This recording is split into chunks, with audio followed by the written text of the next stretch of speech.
বাংলাদেশের দোকানের মিষ্টির মতো মিষ্টি বাসাত বানাইতে চাইলে আসলে খুব মন দিয়া মিষ্টিগুলো বানানি লাগবো। প্রথমে নেওয়া লাগবো 3 লিটারের মতো দুধ, আর এর মধ্যে আমি টক দই দিয়া ছানা বানাইলিমু। ছানা কিন্তু সিরকা দিয়ে তারপর লেবুর রস ইত্যাদিও দিয়েও বানানো যায়। যাই হোক, ছানাটা আমি সারা রাত রাখলাম। রাখার পরে আমি সকালে এখন মিষ্টি বানাইমু, আর মিষ্টির মধ্যে জাস্ট অ্যাড করবো, ছানার মধ্যে জাস্ট অ্যাড করবো একটু সুজি, ময়দা আর একটু চিনি। এই 3টা আইটেম দিলেই হয়ে যাব। কোনো বেকিং পাউডার সোডা এটা কিছু লাগতো না। এরপরে আমি মিষ্টির শেপ দিমু, মানে লম্বা শেপ, গোল, যেমনি যার ইচ্ছা মিষ্টি খাইতে দেওয়া হয়ে যাব। আর এটা খুবই ইজি। তারপরে আমি 2 কাপ চিনির লগে 4 কাপ পানি দিয়া বাক্কার সময় এগুন তোরা উতরাইতে হয়েছে গিয়ে অনেকক্ষণ জাল দিমু। আর যখন শিরাটা ঘন হয়ে যাবো তখন একটু একটু করে পানি মিশাইমু। এটা কিন্তু একটু বেশি সময় যদি উতরানি হয় তখন হয়েছে গিয়ে এই কালারটা অটোমেটিক্যালি আইব।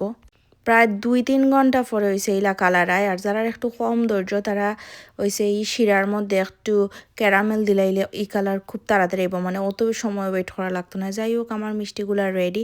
এখনও ঠান্ডা হয়েছে না, ঠান্ডা হইলে আরও বেশি মজা লাগবে। তাও গরম গরম তো একটু অন্যরকম লাগে। গরম গরমের মজা একরকম, আর ঠান্ডা ঠান্ডা হইলে একরকম। আর এত সুন্দর সফট হয়েছে। মিষ্টির মধ্যে কিন্তু সুগার ইচ্ছা মতো দেওয়া যাবে, মানে কেউ যদি কম খাইতে চায় তাহলে কম দেওয়া যাবে, আর বেশি খাইতে চাইলে বেশি। তো এই মিষ্টিটা আমার কাছে একদম পারফেক্ট হয়েছে, লাগছে যে অত বেশি মিষ্টি হয়েছে না, কিন্তু খুবই মজা।